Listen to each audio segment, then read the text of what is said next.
ओम श्री साईनाथाय नमः। ओम श्री साईनाथाय नमः। ओम श्री साईनाथाय नमः। सभी साईं भक्तों को नमस्कार। कथा प्रारंभ करते हैं। पिछले भाग में आपको सुनाया था कि जी एकादशी का दिन है और विट्ठल देव की पूजा अर्चना होनी है, हवन होना है। कुलकर्णी सरकार ने पूरी व्यवस्था कर रखी है। पूजा चालू हो गई, सभी गांव वाले वहां पर इकट्ठे।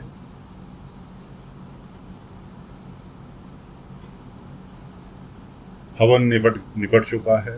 उसके बाद अब बारी आती है विट्ठल देव की मूर्ति के ऊपर से कपड़ा हटाने की। पंडित जी ने शंख बजाया। शंख बजाते बजाते सभी के हाथ जुड़ गए और सिर झुक गया विट्ठल देव की सम्मान में, विट्ठल देव को प्रणाम करने के लिए। और जैसे ही आंख खुली, समझ सकते हैं आप सभी कि दर्शन करे, हाथ जुड़े, माथा टिक नवाया, आंख बंद करके सिर झुकाया। उसके बाद जैसे ही आंख खुली, विट्ठल देव की मूर्ति गायब। कुलकर्णी, उसके आदमी और सभी गांव वाले, लाला गंगाराम आदि आदि आदि, मतलब पूरा गांव ही इकट्ठा था केवल वल्लभ किसान को छोड़कर।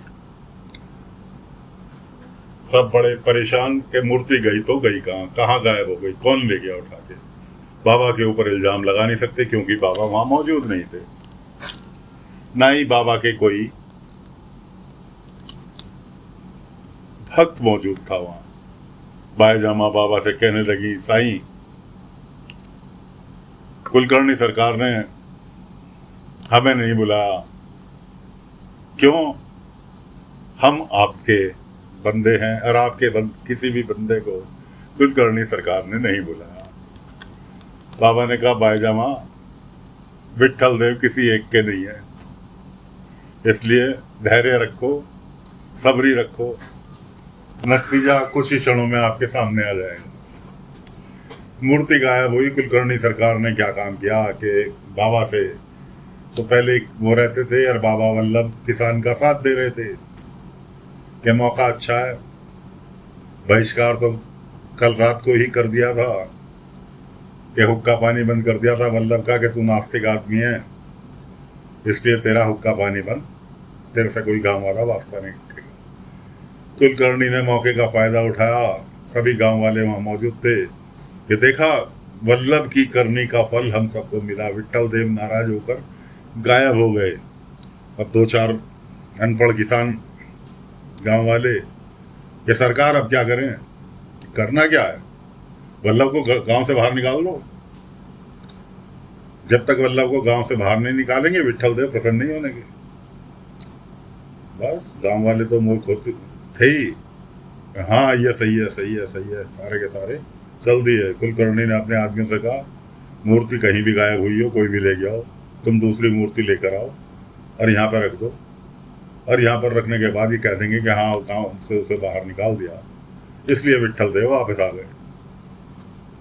सारे पहुंच गए वल्लभ के खेत पे, क्योंकि वल्लभ अपनी जुताई करने के बाद बीज बो रहा था खेत में। सारे पहुंच गए गांव वाले कि तुझे भी गांव से बाहर निकलना होगा। ऐसे ऐसे वल्लभ देव, विट्ठल देव रुष्ट हो गए तेरी करनी की वजह से, और तुझे गांव से अभी कभी बहिष्कृत किया जाता है, तुझे गांव से बाहर निकलना होगा, गांव छोड़ के जाना होगा। अब बेचारा रोए गिड़गिड़ाए, उसकी पत्नी, उसका बेटा, उसकी माँ, हम कहाँ जाएंगे, हम तो बेघर हो जाएंगे, हमारे पास क्या बचेगा, इस तरह की बातें चल रही थी। इतने में बाबा आते हुए दिखाई दिए। उसका लड़का जो था वल्लभ का बड़ा प्रसन्न हुआ, साईं आ गए, साईं आ गए। बाबा पहुंचे कि साईं ऐसे ऐसे। बाबा ने कहा, भाई इसमें मैं कुछ नहीं कर सकता, अगर कुलकर्णी सरकार कह रहे हैं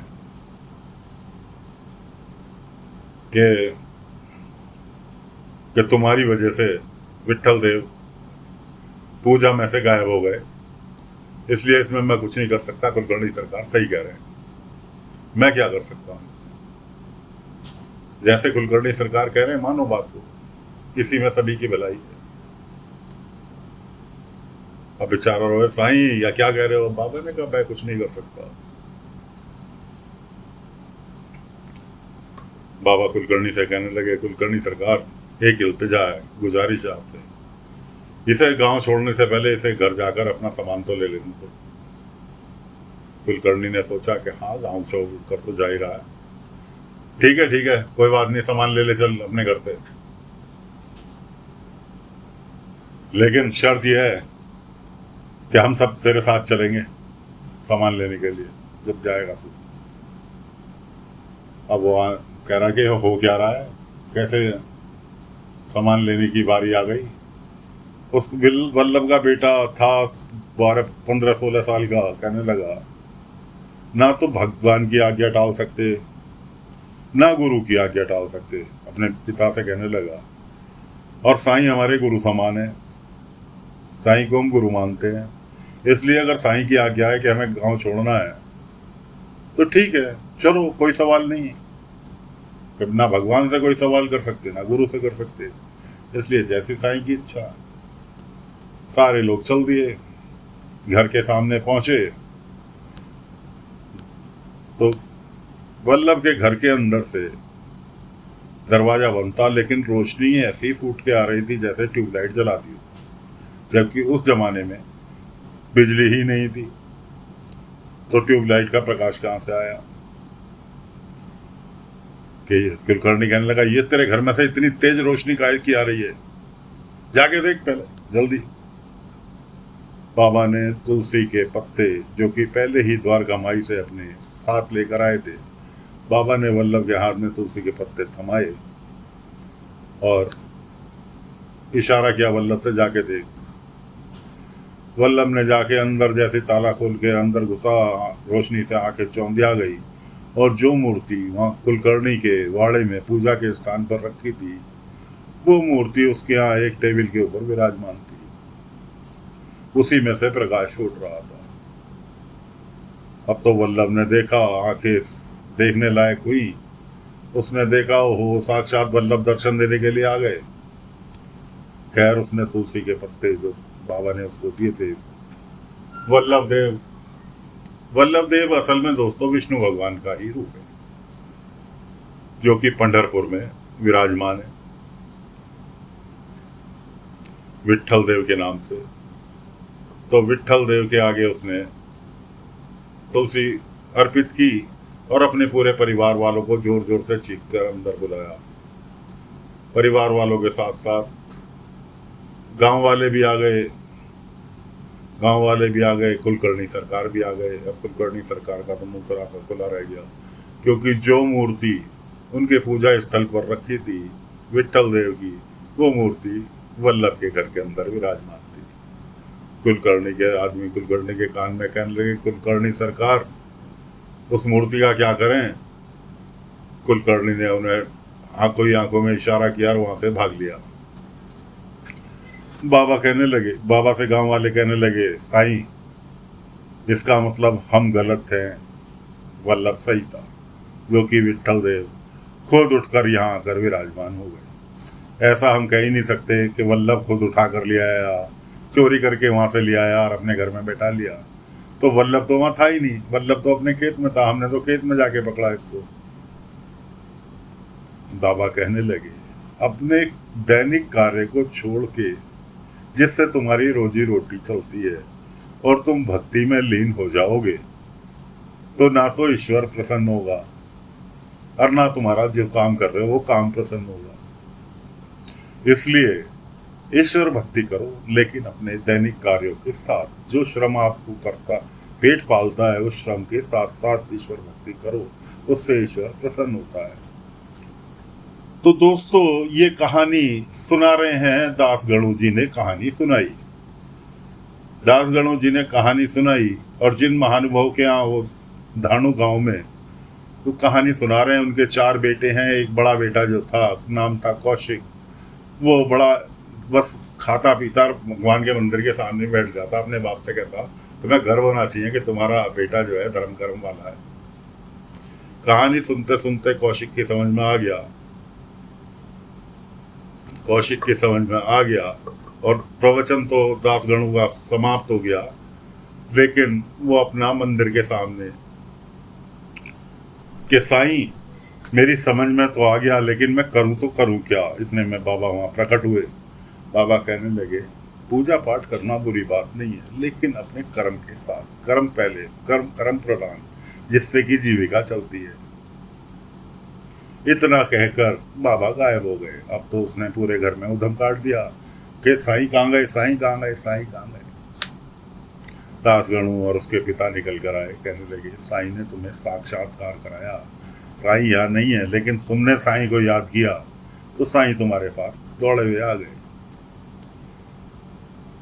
वो अपने बाप से क्षमा मांगी, कहने लगा पिताजी आज से मैं रोज आपके कार्य में हाथ बटाऊंगा, मुझे काम सिखाओ, कि जो भी काम तुम्हारा है मुझे काम सिखाओ।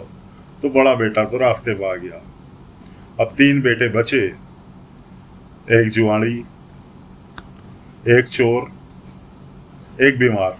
3 बेटे बचे। अभी उनकी अक्ल ठिकाने आनी मौजूद बाकी थी। दासगणु जी ने दूसरे दिन प्रवचन स्टार्ट किया। कहने लगे कुछ समय पहले की बात है, शिरडी की एक लड़की जिसको नाचने का बहुत शौक था, उसके पिता ने उसके शौक, माँ थी नहीं, उसके पिता ने उसके शौक पूरा करने के लिए उसे घुंघरू भी ला दिए। और पाठशाला, शिरडी की पाठशाला चल रही थी। वहाँ पर बाबा भी मौजूद थे, श्रीकांत मास्टर जी भी मौजूद थे, सभी बच्चे मौजूद थे। और वो सभी बच्चों के बीच में अपना डांस की परफॉर्मेंस दे रही थी। डांसर भी इतनी अच्छी थी कि कोई इसकी ताली बजाए बिना नृत्य देखकर रह नहीं सकता था। इतने में उसका ताऊ आया। ताऊ यानी उसके पिता का बड़ा भाई। उसको पसंद नहीं था उसका नाच। खैर वहां से तो चला गया, लेकिन घर पहुंचा तो उसने अपनी पीछे पीछे उसकी भतीजी भी पहुंची। भतीजी के हाथ से घुंघरू छीन कर आग में जला दिए। उधर तो उसने आग में घुंघरू जलाए, इधर बाबा द्वारका माई में बैठे थे। बाबा ने धूनी में से हाथ डाला और घुंघरू बाबा के हाथ में थे। बाबा कहने लगे बेटी तुम्हारी अमानत मेरे पास सुरक्षित है, चिंता मत करो। तो दोस्तों फिलहाल कथा को यही विराम दे रहे हैं। दासगणु महाराज धानु गांव में कथा सुना रहे हैं और धीरे धीरे करके उसके बेटे सुधरते जा रहे हैं। फिलहाल आगे की कथा अगले अंक में लेकर हाजिर होंगे। तब तक के लिए आज्ञा दीजिए। ये जो कथा चल रही है वल्लभ की, इसके बाद कथा नृत्यांगना लड़की की, ये सब दासगणु महाराज वहाँ पर सुना रहे हैं, जो कि हमारे द्वारा आप भी सुन रहे हैं। तो साथियों अपना साथ बनाए रखें। आगे की कथा अगले अंक में लेकर हाजिर होंगे। तब तक के लिए आज्ञा दीजिए। ओम साई राम, ओम साई राम, ओम